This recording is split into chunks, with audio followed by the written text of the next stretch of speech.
This paper is fantastic. Every strength coach should know it through and through. Charles Poliquin taught us that variety is necessary in any solid strength and conditioning plan, but not if it's random. So let's break down what he meant. So we need variety to prevent two things. First, physiological stagnation, meaning we do the same thing every week. It becomes harder and harder to make progress from doing that. Secondly, psychological stagnation. We do the same thing every week. We start to get bored. We burn out. We want something new. So the body is going to adapt quickly to a repeated stress, but if we plan variety into our program, we can avoid that. So the first way we add variety is simply changing the training load.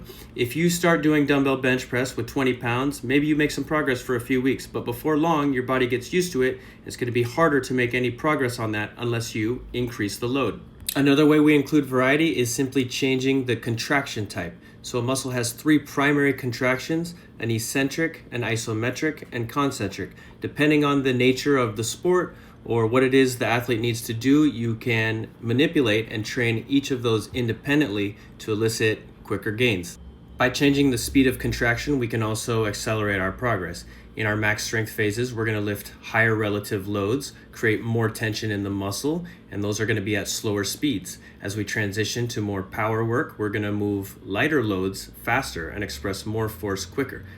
We also just need to change the exercises. So Poliquin found that the recruitment order of muscle fibers in a given movement seemed to be fixed, regardless if it was done quicker or slower.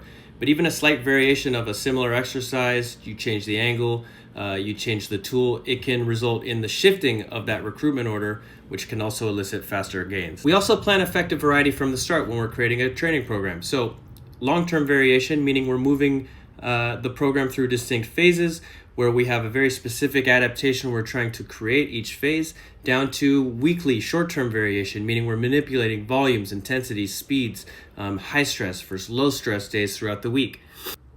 So please don't go tell your coach or your trainer that, hey, we have to do something different today because I saw this guy talking on Instagram. Remember, planned variety, intentional variety is how we make progress faster. Hope you enjoyed.